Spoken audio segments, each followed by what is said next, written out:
thank you for being here today. Okay, so I know somebody's gonna get triggered or whatever, but I warn y'all ahead of time that a lot of these videos will do that, okay? But the videos that I can't stand specifically are the ones where they go up to the homeless people and they offer them a few $100s to ask them what their biggest regret is, okay? And specifically when the men answer, I abandoned my child. So the next thing the guys are talking about it and they start crying and, they may bang their head on their arm up against the building and all of that. And people will be in the comments talking about, oh, I can feel their pain. Let's pray for them and all of this stuff.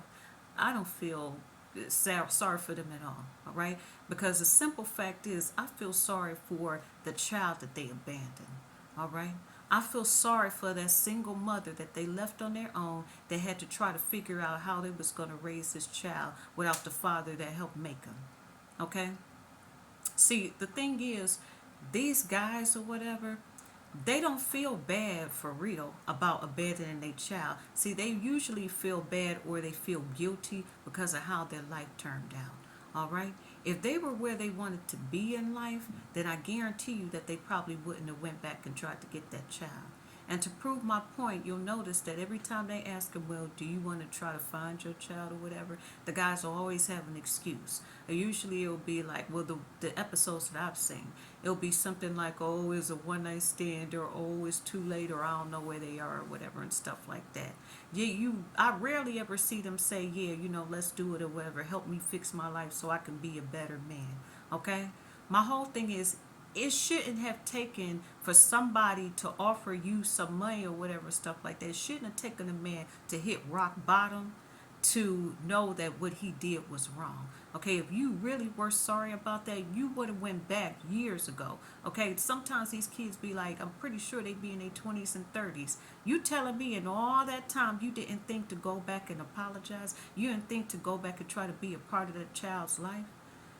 Come on now, that's all cap, because you already know that that was never part of the plan. See, the plan was to get some butt or whatever and stuff and then just keep it moving. But once the mother got pregnant or whatever, he felt like because he's a man or whatever, he has the option of walking away, and that's exactly what he did.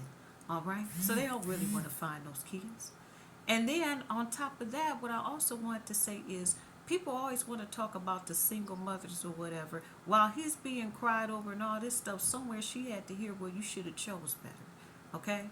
How do you choose better if so many people, if so many men feel this way? Okay, you can't make somebody stay. And yeah, I know people are going to say, oh, there's red flags or whatever and all that stuff. Of course there is. But people don't automatically get pregnant just the first time, okay? It usually, sometimes it can take a while. And by then they thinking that they have some kind of relationship with this person. All right, so let's not overlook all these things, okay? Let's stop blaming these women or whatever, and let's be grateful that somebody is trying to raise these kids. Because what if she felt the same way that he did? What if she said, shoot, I don't want to raise a kid either? And everybody doesn't have money for an abortion. So what if she had the baby and left the baby on the doorstep? What if she just decided to walk away and leave the baby on a bus stop, at the bus stop or something like that?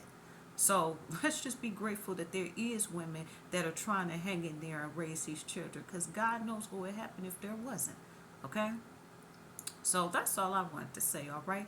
There's a difference between forgiving somebody and then not allowing yourself to be mentally manipulated, okay? Save your empathy for the people that really deserve it. That's what I'm trying to say. That's one of the biggest lessons that I had to learn.